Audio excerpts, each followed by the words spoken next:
こんにちは、あきらです。今回はセミリタイア後の年金についてお話をします。まずはじめに私の自己紹介ですが、私は2019年から家族4人でセミリタイア生活を送っています。現在46歳で、今はフィリピンの地方都市に住んでいます。で結構セミリタイア生活を実際に始めて、ブログやYouTube で、実情について情報発信をしていますが、その中で結構聞かれる質問の一つがですね、今回お話しする年金のお話になります。私自身会社員として約20年ほど、勤めていましたので、その間、当たり前ですが、日本の年金の方には加入していました。で実際にセミリタイアして、じゃあ年金は、その後も払い続けるのかとか、メリットがどうかとか、そういったことについて実情どんなものかというのを今回お話しできればと思っています。このチャンネルではセミリタイア生活や海外移住生活、ファイヤー生活に関するリアルな実情をお届けしていますので、ぜひチャンネル登録やコメント、評価をお願いします。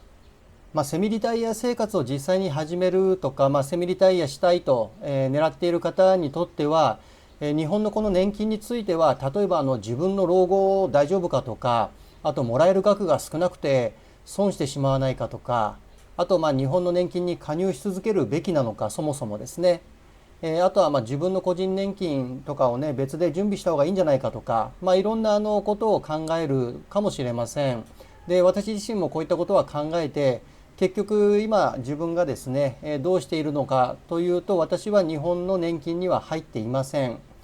そのあたりもちょっと細かくお話しできればと思っています。今回はこの3点を中心にお話ししたいと思います。1つ目は、セミリタイア後も日本の年金に加入し続けるべきか。2つ目は、年金の加入は義務ではなく任意。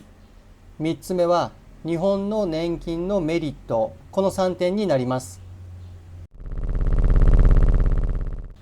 まずはじめに、日本の年金に加入し続けるべきかについてお話しします。でこれはですね、人にもよると思いますが、基本的には入れるのであれば、加入し続けるべきだと私は思っています。というのは自分はね、先ほども私もお話ししましたが、私は今加入していませんが、そう言うとね、なかなか説得力がないということになってしまいますが、結局保険料が結構高いんですね。今まで会社員の頃は会社の方が半額負担していてくれたっていうのもあると思いますが、会社を辞めてしまうと、全額自分の負担になります。私の場合は残念ながら5000万円貯めてセミリタイアしまして、で毎月のですね、生活費を20万円以下で暮らさなきゃいけないというのがありますので、それを考えると本当は入りたいんですけど、今日本の国民年金には入っていません。その代わりですね、個人年金の方には加入していまして、そちらで将来の年金のリスクを回避、年金のリスクっていうか、年金のリスクもそうかもしれませんが、自分が年取ってですね、生活どうしようというような収入源のリスクを回避するために個人年金の方に加入しています。でもし私の加入している個人年金興味のある方は概要欄にリンクを貼っておきますので、そちらをぜひ見ていただければと思いますが、簡単にお話しすると、60歳から、私と妻でですね、毎月今の資産運用がですね、順調に進めば、おそらく、月20万円以上のお金は手に入るかなと、それは死ぬまでですね。で年々運用益が上がれば、その分支給額も増えると。でこれがちょっと面白いんですけど、じゃあ運用が悪かったら、マイナスだったら支給額が下がるかっていうと、下がりはしないんですね。なので例えばマイナスでも前年度と同じ額が支給される。で運用が良ければ上がるという、そういった商品で私は個人年金準備をしています。日本だとあまり聞かない商品だと思いますが、海外ではこういった商品が結構ありますので、そのね、時期にもよりますが、興味のある方は概要欄を見ていただいて、そういった商品について、必要であれば問い合わせいただければ、私の方からも説明させていただきますので、興味のある方は、YouTube のコメント欄か概要欄にある私のメールアドレスまで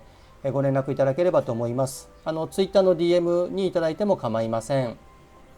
私がですね、日本の年金にできれば入っておいた方がいいというのは、いわゆる日本の年金って3つあると思うんですね。老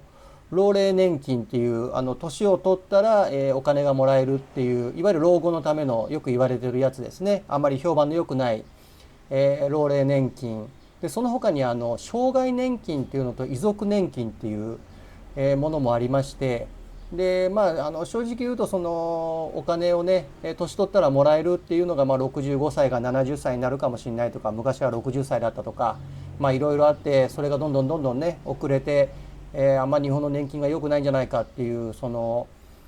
ことを言われてしまうのがこの老齢年金だと思いますが、でそれ以外の障害年金とか遺族年金っていうのもありますので、こちらのその障害年金遺族年金のことを考えると、セミリタイア後のリスク回避として、日本の年金っていうのも悪いものではないなという気はしています。ただお金に限りあるねお金、生活費の中で、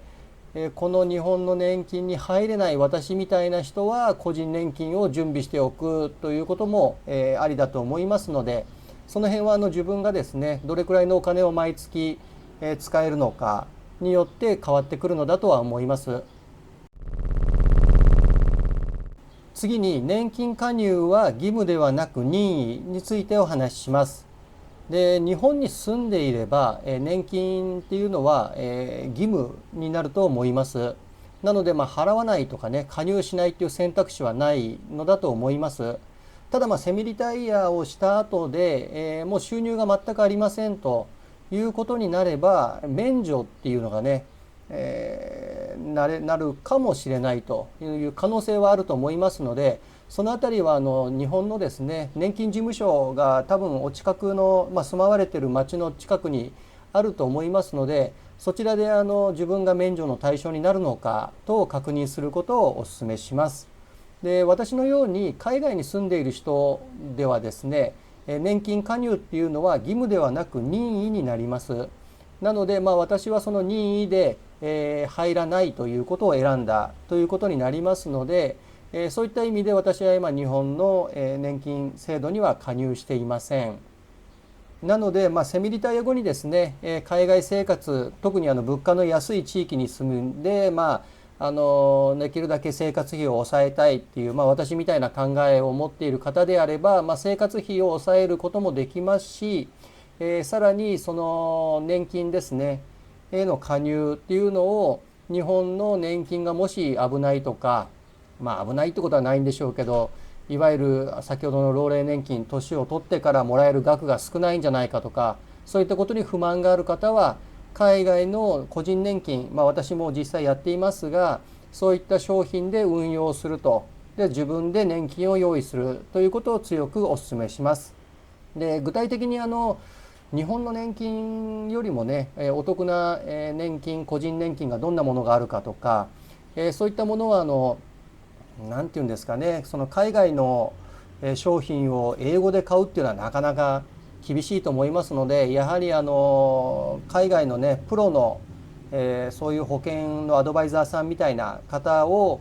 経由して購入するっていうのを私はお勧めしています。で実際私の方にも、誰かねそういうのを紹介してくれる人、教えてくださいっていう問い合わせもいただきますので、興味のある方は、私がお付き合いさせていただいている方が2名ほどアメリカに1人と香港に1人いらっしゃいますので、ご紹介することは全然可能です。私は別に紹介料とか取っていませんので、興味のある方は概要欄、にあるメールアドレスか、私の DM ですね、Twitter の DM もしくは、先ほども言いましたが、YouTube のコメント欄等で、教えていただければ、対応させていただきます。次に日本の年金メリットについてお話しします。で、先ほどもこれは少しお話ししましたが、日本の年金はね、それほど悪いものかっていうと、私はそうは思っていなくて、障害年金、遺族年金というものがありますので、自分がもし何か、怪我をしてしまったとか、あと私が例えば、死んでですね、残された家族にお金が、家族がどうやって生活するかっていう時にこの遺族年金とか、いう制度があれば家族が困らない、それほど苦労しないっていう可能性もできますので、そういった意味で日本の年金に入り続けるっていうのもいいのだと思います。でもしくは日本の年金じゃなくて、私みたいに、先ほど私は個人年金に加入していると、60歳からだいたい月20万円ぐらいのお金が入ってくるっていうね、お話をさせていただきましたが、それプラス私は生命保険の方にも入っていますので、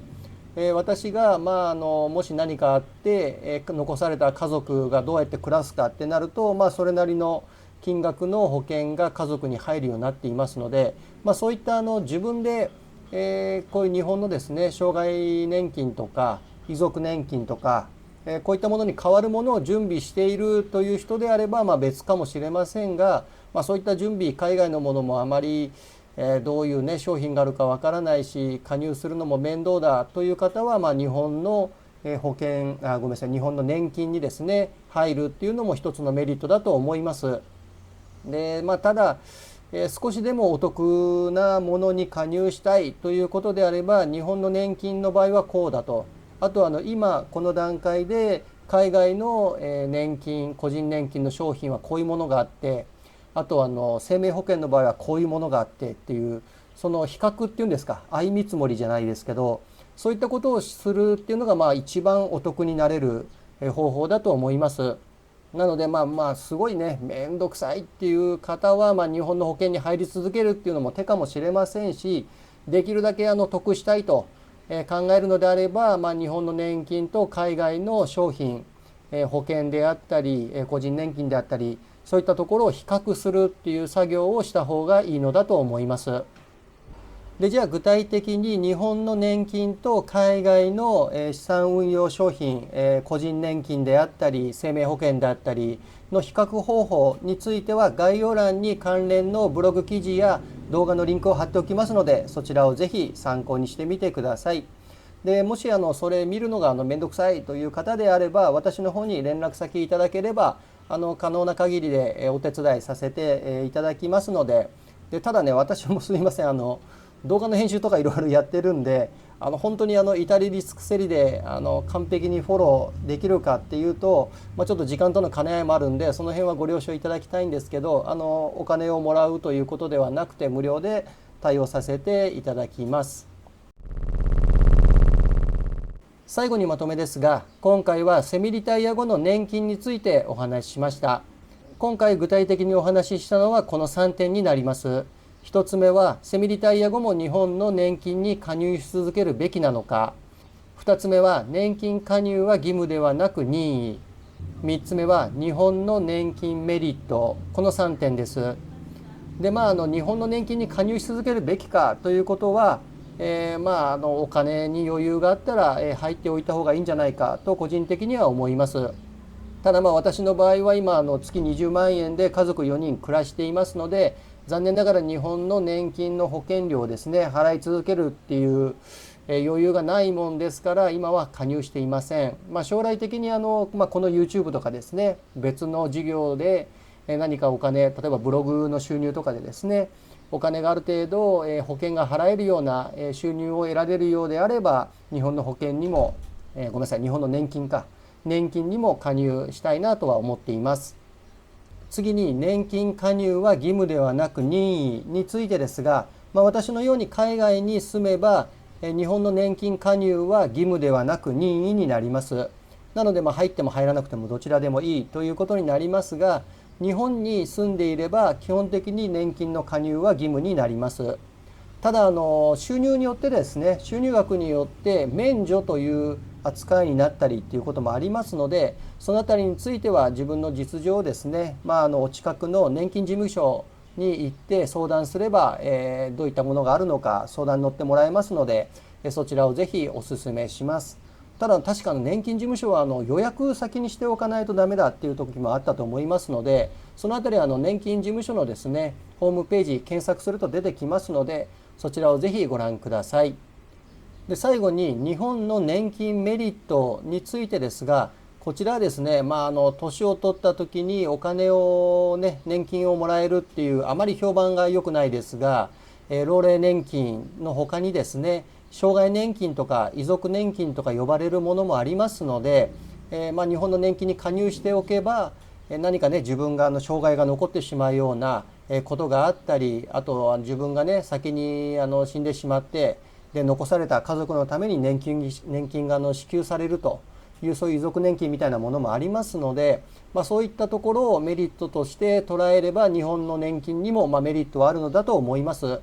ただこちらについては自分で別の何かですね個人年金を用意したり、あと生命保険を用意するということで似たようなリスク回避っていうのはできますので、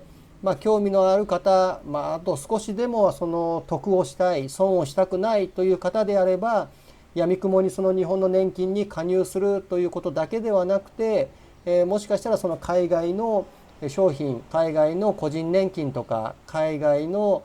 生命保険とかを使った方が日本の年金よりお得になるんじゃないかと、そういう比較っていうのをすることを強くお勧めします。で比較をするっていうのは基本的に相見積もりを取るだけなので基本無料なんですね。なので自分の時間を使えばいいだけですので、ぜひそこはですね面倒くさがらずにやると損をせずお得ができる、そういったことになります。でじゃあ具体的にどうやって比較をするのかっていう点については概要欄に関連の記事や動画のリンクを貼っておきますので、そちらをぜひご覧ください。でそれを見るのもめんどくさいという方であれば、私の方で極力できる限りお手伝いはできると思いますので、概要欄のリンクですね、私のメールアドレスとか、あとYouTube じゃない、ごめんなさい、YouTube か、YouTube のコメント欄、あとは Twitter の DM などにご連絡いただければと思います。このチャンネルではセミリタイア生活や海外移住生活、サイドファイヤーに関するリアルな情報をお届けしていますので、チャンネル登録やコメント、評価をぜひお願いします。またメインチャンネルあきら海外チャンネルの方では、私のセミリタイア生活のリアルな実情についてお届けしていますので、合わせてチャンネル登録やコメント、評価をお願いします。ありがとうございました。